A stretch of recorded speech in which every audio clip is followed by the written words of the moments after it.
हम लोग 4 डायमेंशंस में रहते हैं, लंबाई, चौड़ाई, ऊंचाई और समय। लेकिन रिसेंटली बहुत सारे साइंटिफिक एविडेंस ऐसे मिले हैं कि हमारा दिमाग 4 से ज्यादा डायमेंशंस में डील करता है। ब्रेन का फंक्शन नॉर्मली न्यूरॉन्स के माध्यम से होता है। ब्रेन में बिलियंस ऑफ न्यूरॉन्स हैं जो कि पैरेलल प्रोसेसिंग करती हैं,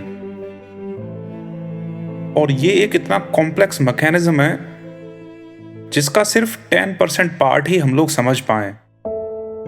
तो अभी तक सिर्फ इतना पता चला है कि ब्रेन के कौन से पार्ट में मेमोरी होती है, कौन से पार्ट में डिसीजन मेकिंग होता है, कौन सा पार्ट कॉन्शियस है, कौन सा पार्ट सबकॉन्शियस है। लेकिन जितने सारे ब्रेन के मॉडल बने जो कि ब्रेन की फंक्शनैलिटी को डिफाइन करते हैं, वो कोई भी मॉडल ब्रेन फंक्शन को पूरी तरह से ना तो समझ पाया है और ना ही प्रेडिक्ट कर पाया है। लेकिन रिसेंटली बहुत सारी रिसर्च ये शो करती है कि हमारा दिमाग 4 से ज्यादा डायमेंशंस को परसीव करता है।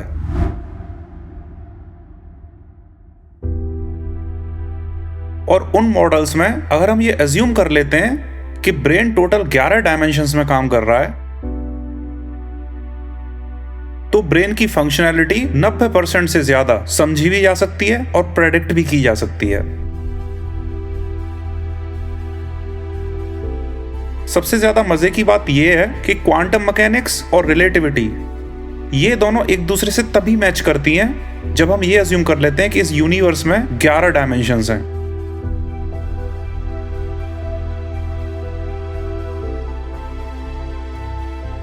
तो न्यूरोसाइंस से भी ये चीज निकल के आ रही है और फिजिक्स से भी ये चीज निकल के आ रही है। न्यूरोसाइंस और फिजिक्स ये दोनों बहुत ज्यादा अच्छे से तभी एक्सप्लेन की जा सकती हैं जब हम 4 से ज्यादा डायमेंशंस अज्यूम कर लें और मोर ऑफन 11 डायमेंशंस अज्यूम कर लें। This is very interesting. So the point we are willing to make is that consciousness itself is multi-dimensional in nature.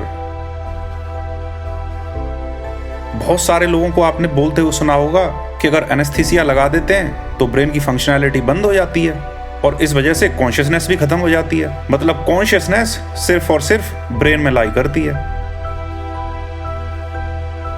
लेकिन ये बात पूरी तरह से गलत है, क्योंकि अगर आप अपनी टीवी को तोड़ देते हो तो टीवी की फंक्शनैलिटी तो बंद हो गई, लेकिन आपका एंटीना सिग्नल तो फिर भी कैच कर रहा है ना। Signal still does exist. तो इन द सेम वे अगर ब्रेन की फंक्शनैलिटी खराब हो गई है, इसका मतलब ये नहीं कि सिग्नल चला गया है। हो सकता है सिग्नल अभी भी आ रहा है लेकिन रिसीवर खराब हो गया है। तो बेसिकली स्पिरिचुअलिटी में यह बोला जा रहा है कि ब्रेन कॉन्शियसनेस को क्रिएट नहीं करता है, बल्कि ब्रेन कॉन्शियसनेस को डाउनलोड करता है। Consciousness exist in higher dimensions. Consciousness higher dimensions में एग्जिस्ट करती है जो कि सिग्नल है, और ब्रेन उस सिग्नल को, उस कॉन्शियसनेस को डाउनलोड करके हमें परसीव करा रहा है। ये बात अगर आप समझ लेते हैं तो आप पैरानॉर्मल एक्टिविटीज को एक्सप्लेन कर सकते हैं। तो सिर्फ साइंस के माध्यम से अगर आप ब्रेन को समझने की कोशिश करते हैं, ऐसा होना इम्पॉसिबल है, क्योंकि science is completely matter based और ब्रेन की फंक्शनैलिटी बहुत ज्यादा एनर्जी बेस्ड है। और इसी वजह से अगर आप अपने शरीर की एनर्जी को अलाइन करते हैं तो आपका मूड चेंज हो जाता है। फॉर एग्जाम्पल ऐसे बहुत सारे एक्सपेरिमेंट्स हैं जहां पे आपके बॉडी के सराउंडिंग में इलेक्ट्रोमैग्नेटिक फील्ड को एक सर्टेन फ्रीक्वेंसी के साथ चेंज किया जाता है और उसके अकॉर्डिंग आपका बिहेवियर चेंज हो जाता है, आपकी फीलिंग चेंज हो जाती है, आपके इमोशंस चेंज हो जाते हैं। मतलब इलेक्ट्रोमैग्नेटिक फील्ड की फ्रीक्वेंसी आपके इमोशंस को ट्रिगर कर रही है। तो इससे ये पता चल रहा है कि अगर आपके सराउंडिंग की एनर्जी को चेंज कर दिया जाए तो आपके इमोशंस चेंज हो जाते हैं। और क्योंकि एनर्जी का डायरेक्ट रिलेशन स्पेस टाइम के साथ होता है, यहां से आपको एक प्रूफ मिल जाता है कि ब्रेन का इंटरेक्शन भी स्पेस टाइम के साथ होता है। और क्योंकि स्पेस टाइम को आप 11 डायमेंशंस के साथ एक्सप्लेन कर पा रहे हो, it is very much possible कि ब्रेन उन सारी 11 डायमेंशंस के साथ इंटरेक्ट कर रहा है, जिनको हम हायर डायमेंशंस बोलते हैं, हायर सेल्फ, आत्मा।